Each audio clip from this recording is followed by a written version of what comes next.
my favorite scenes from the movie. The movie starts off perfectly. We have this amazing, ridiculous fight sequence kind of thing going on in the credits.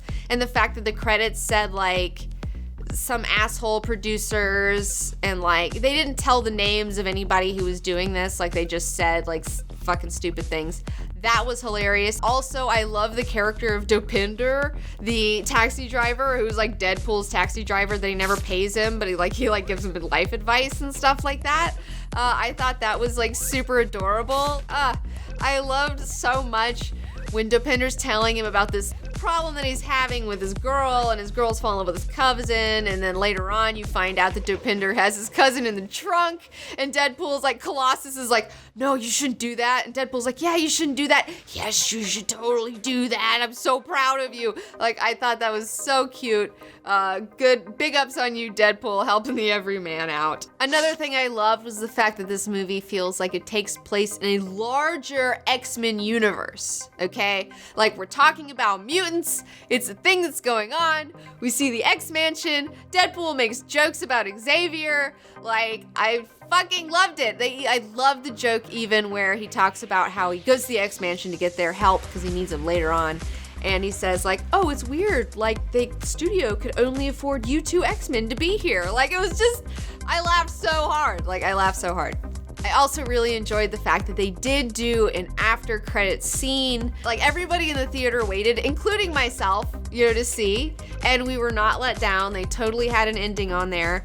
And you had Deadpool coming up, and he's dressed in his Deadpool costume, but then he has, like, pajamas over the top of it. And he mentions a little something about Cable. So if we get another Deadpool movie, like, we might see Cable, and, like, holy fuck, like, if I saw Cable, I would fucking die. Like, I'd be like, cheers to life. I've seen Cable on the big screen.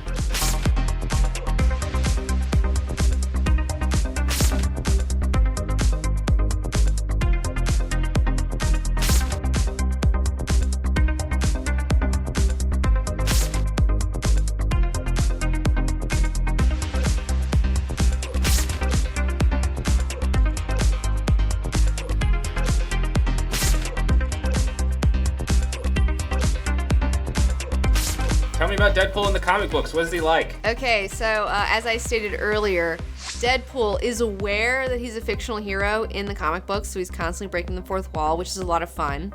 Another fun fact about him is that he is omnisexual. Whatever he's feeling at the time is right. He doesn't care. It's whatever he feels at that moment, and then the moment passes. Like, he does not have a sexuality. He is into anything and everything in the moment that it happens, which I thought was really adorable. Deadpool's fighting style is really interesting within the comics because he is so crazy. He's schizophrenic, so like his fucking fighting style is like super erratic, and you never know what the fuck is going on. And even Taskmaster, who is another mercenary, and his power is to be able to mimic anyone, with fucking moves. Like, even Taskmaster can't handle this dude because he's so fucking, like, crazy. He's just like, I don't know how to, like, predict what he's gonna do next because he's nuts. Like, how can you predict a crazy person? You totally can't. What's that? What do you got there? I have a signed by Rob Liefeld copy of X-Force, A Force to be Reckoned With. This is where Deadpool first shows up.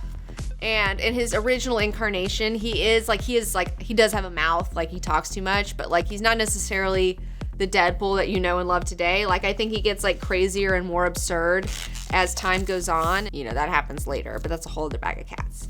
Tell me about the characters in the movie. So now let's talk about the villain. We have Ajax, aka Francis, and this is an actual character from the comic books. He's from Deadpool number 14. He wasn't the actual scientist that did this to him in the comic books. He was an enforcer who was like working for the scientist, and he was the one who like cut out his heart and like made him regenerate for the first time and like cost him his sanity and all that stuff. So he's kind of like a low-budget villain for this film, but he was totally fine because the movie really isn't about the villain, it's more about the hero. So I was totally fine with Ajax Deadpool. Next up, we have Negasonic Teenage Warhead. I'm super pumped to see her. She's from like Grant Morrison's new X-Men run and like died super quick. She was super gothed out. She's a precog, but I love that they took her character. I love what they did with her. I love the fact that she is Colossus's like trainee, because that's what the X-Men are essentially about, and that's what's been lost in all these movies, is like showing them training like the younger generation. Like that's the whole deal. So I loved seeing that whole situation going on. I have no problems with them like changing her powers. Like it was totally fine. It wasn't an abomination like, you know, Kid Omega was. You know, that shit sucked. And another thing, I love that she was in black and yellow. It wasn't blue and yellow because, you know, Bryan Singer just will not allow any color other than fucking black in these fucking movies. So I was excited to see something that kind of resembled a fucking costume from the comic books. I was like, yellow, I can't believe it. So, and I love the interplay between Negasonic Teenage Warhead and Deadpool. I love that, like, of course he's gonna love her name because it's totally absurd and ridiculous, and he's totally absurd and ridiculous. And then by the end of the movie, she's like, he's cool, you know? And he's like, oh, I'm so proud of you, not saying something that's like shitty or like just a silence. Like that was so cute. It was adorable. Okay, so Jessica Jones is all about Jessica Jones. She is a private investigator. She has superhuman strength. She has limited invulnerability, and she is on the case. She's trying to build her deal, trying to get away from her past. She's having a really hard time. Her parents died in this accident. That's where she got chemicals dumped on her, and that's why she has her powers. It's a